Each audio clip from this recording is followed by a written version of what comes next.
Un adolescent de 18 ans abusé sexuellement par sa tante dans la ville de Douala. En congé à Douala, l'adolescent Fernand A, 18 ans, attendait calmement les résultats du baccalauréat chez son oncle maternel Constantin, jusqu'à ce que sa tante abuse sexuellement de lui. Les faits se sont déroulés récemment au quartier Lundi dans le 5e arrondissement de la ville.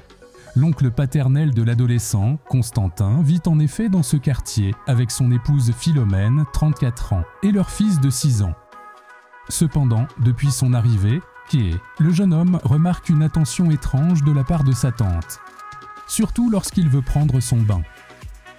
À chaque fois que Fernand A veut se bassiner, la femme de son oncle lui ordonne de le faire dans la douche de la chambre conjugale. Un jour, alors qu'elle était à moitié nue dans sa chambre, elle fait appel à l'adolescent pour lui enlever la chaîne autour du cou, une autre fois pour lui dégrafer son soutien-gorge. Jeudi dernier, alors que son mari est en déplacement, la tante restée seule avec Fernand va lui déconseiller de fermer la porte de sa chambre à clé quand il dort afin d'être en alerte si à jamais quelque chose venait à se produire dans la maison. Le lendemain, vers 23 h, sortie de son bain, elle demande à l'adolescent de lui apporter le miroir resté au salon. Mais en entrant dans la chambre, il constate que celle-ci est totalement nue.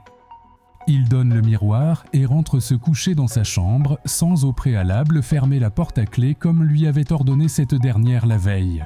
Alors qu'il est endormi, il sent des mains explorer son corps, puis une pression physique et reconnaît la voix de sa tante Philomène qui lui dit « Tu es un homme, personne ne saura ». C'est ainsi que la tante abuse sexuellement de lui. Une fois l'acte terminé, Fernand déconcerté la dénonce auprès de sa mère.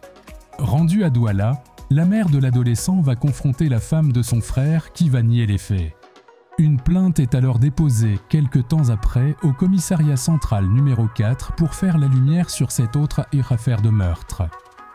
Lire l'intégralité de l'article sur Magazine Page Jaune en cliquant sur le lien en dessous.